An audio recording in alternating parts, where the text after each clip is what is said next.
I've got no roots, but my home was never on the ground. I've got no roots, but my home was never on the ground. I've got no roots.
Assalamualaikum warahmatullahi wabarakatuh. Nama saya Tantarina Harisma Noviana dari 12 Keperawatan 1. Di sini saya akan menjelaskan perilaku hidup bersih dan sehat. Tentang pentingnya, di sini saya akan menjelaskan tentang pentingnya memakai hand sanitizer, menggunakan masker, dan olahraga teratur. Yang pertama tentang menggunakan hand sanitizer. Hand sanitizer merupakan pengganti dari mencuci tangan menggunakan sabun atau air. Yang selanjutnya, saya akan menjelaskan tentang pentingnya menggunakan masker. Dikarenakan penularan COVID-19 melalui udara itu sangat berbahaya. Maka dari itu, kita harus mencegahnya dengan cara menggunakan masker. Maka dari itu, kita harus menggunakan masker dengan baik dan benar. Terus yang selanjutnya adalah pentingnya olahraga setiap hari. Karena olahraga gunanya untuk menjaga imun tubuh kita agar tetap stabil dan terjaga. Assalamualaikum warahmatullahi wabarakatuh. Perkenalkan, nama saya Safira Emilia Putri, kelas 12 Keperawatan 1. Di sini saya akan menjelaskan tentang pentingnya hidup bersih dan sehat, mengurangi mobilitas dan interaksi, kerja bakti membersihkan lingkungan, dan istirahat yang cukup. Yang pertama, saya akan menjelaskan tentang mengurangi mobilitas dan interaksi. Mengurangi mobilitas artinya mengurangi perpindahan dari suatu tempat ke tempat yang lain. Mobilitas interaksi penduduk yang tinggi dan keramaian kerumunan merupakan hal yang memicu semakin banyaknya orang yang terpapar penyakit saat pandemi terjadi di suatu wilayah. Selanjutnya yaitu istirahat yang cukup. Jika istirahat cukup, maka sel-sel yang ada di tubuh seseorang akan diperbarui. Oleh karena itu, sebisa mungkin seseorang harus beristirahat yang cukup, terlebih setelah melakukan aktivitas sehari-hari. Jadi, usahakan untuk tidur cukup sekitar 8 jam sehari. Istirahat memadai akan meningkatkan kemampuan sel T untuk melawan infeksi maupun virus berbahaya. Selanjutnya yaitu kerja bakti membersihkan lingkungan.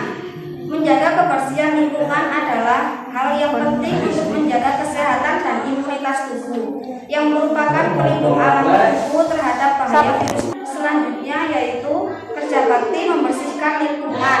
Menjaga kebersihan lingkungan adalah hal yang penting untuk menjaga kesehatan dan imunitas tubuh, yang merupakan pelindung alami tubuh terhadap bahaya virus corona ataupun virus.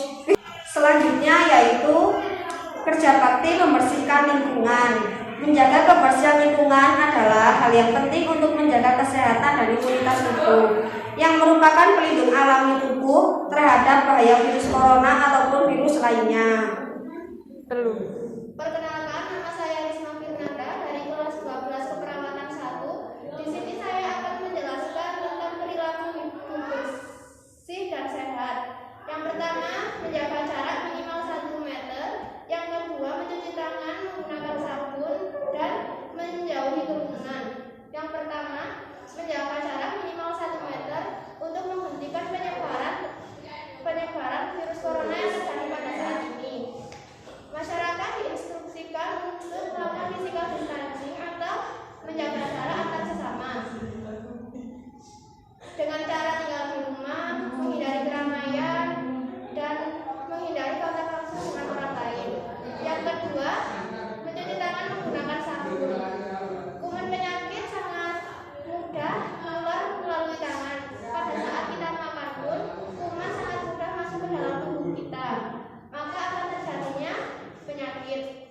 Sabun dapat membersihkan tangan, membersihkan dari kotoran dan menghilangkan kuman. Tanpa sabun, kotoran dan kuman masih tetap tinggal di tangan. Yang selanjutnya, menjauhi kerumunan. Menghindari kerumunan di masa pandemi ini adalah langkah tepat yang dilakukan oleh semua lapisan masyarakat sebagai upaya antisipasi penularan COVID-19. Perkenalkan, nama saya Rifatul Dimia dari kelas 12 Keperawatan 1. Di sini saya akan menjelaskan tentang penularan COVID-19. Yang pertama yaitu droplets atau tetesan cairan yang berasal dari batuk dan bersin. Tetesan atau percikan yang berasal dari batuk dan bersin mengandung kuman yang dapat terhirup secara langsung dari orang yang berada di sekitar kita. Droplet ini mengandung patogen yang menularkan penyakit.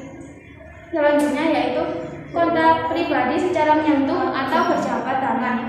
Ketika seseorang bersentuhan langsung dengan orang yang sakit, maka secara otomatis kuman yang berada pada orang sakit tersebut akan pindah ke tubuh kita.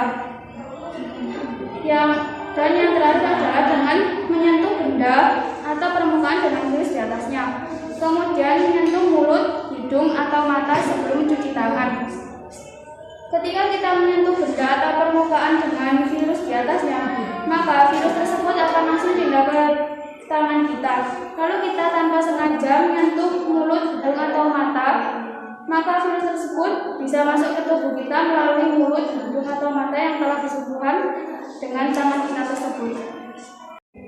Perkenalkan, nama saya Rizky Nurrohma dari 12 Keperawatan 1. Di sini saya akan menjelaskan tentang gejala-gejala yang ada pada COVID-19. Yang pertama yaitu demam. Demam yang berlangsung selama 3 hari atau lebih dan terjadi peningkatan suhu tubuh yang mencapai lebih dari 38 derajat Celcius. Yang kedua, batuk kering dan pilek. Batuk yang terjadi secara terus-menerus dan tidak berdarah. Yang ketiga, gangguan pernafasan. Gejala ini akan muncul mulai dari gejala yang ringan seperti flu hingga infeksi paru-paru seperti pneumonia. Pneumonia itu sendiri yaitu infeksi yang menimbulkan peradangan pada kantong udara di salah satu atau kedua sisi paru-paru yang berisi cairan atau nanah. Yang keempat, sakit tenggorokan. Gejala ini akan muncul secara bertahap seperti hilangnya indera perasa, hilangnya indera penciuman, batuk kering, flu, dan nyeri tenggorokan. Yang kelima yaitu letih lesu.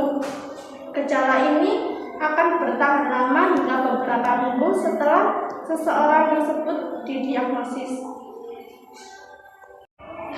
Halo, assalamualaikum warahmatullahi wabarakatuh. Perkenalkan, nama saya Uswatun Hasanah. Saya perwakilan dari 12 Keperawatan 1. Di sini saya akan melanjutkan materi dari teman-teman saya, yaitu sebagai materi terakhir, pencegahan COVID-19. Apa saja? Ada 5 poin. Yang pertama akan saya sebutkan yaitu cuci tangan Anda secara rutin. Mengapa kita harus mencuci tangan secara rutin? Karena dengan mencuci tangan kita akan dapat meminimalisir penyebaran COVID-19 ataupun virus dan bakteri lainnya. Kita juga dapat menghindari penularan untuk diri kita sendiri dan juga orang lain. Poin kedua yaitu jaga jarak aman dengan orang yang batuk, bersin sehingga dapat melindungi diri kita sendiri dari paparan COVID-19. Karena cara penularan COVID-19 juga dapat melalui percikan, bersin, ataupun yang disebut dengan droplet. Ada juga kenakan masker jika pembatasan fisik tidak dimungkinkan. Misalnya kita sedang berkerumunan dengan orang pada saat rapat ataupun diskusi atau lainnya, maka kita tidak bisa menjaga jarak yang aman. Yang dapat digunakan cara lainnya yaitu dengan menggunakan masker. Selanjutnya adalah jangan sentuh mata, hidung, mulut, ataupun daerah muka saat kita bersin ataupun batuk. Tetapi gunakan dengan lengan ataupun dengan tisu, sehingga dapat meminimalisir perpindahan virus dari mulut ke tangan. ataupun juga dari tangan ke mulut. Jika Anda demam, batuk, ataupun kesulitan bernapas, segera cari bantuan medis sehingga mendapatkan pertolongan medis dengan segera. Terima kasih. Wassalamualaikum warahmatullahi wabarakatuh.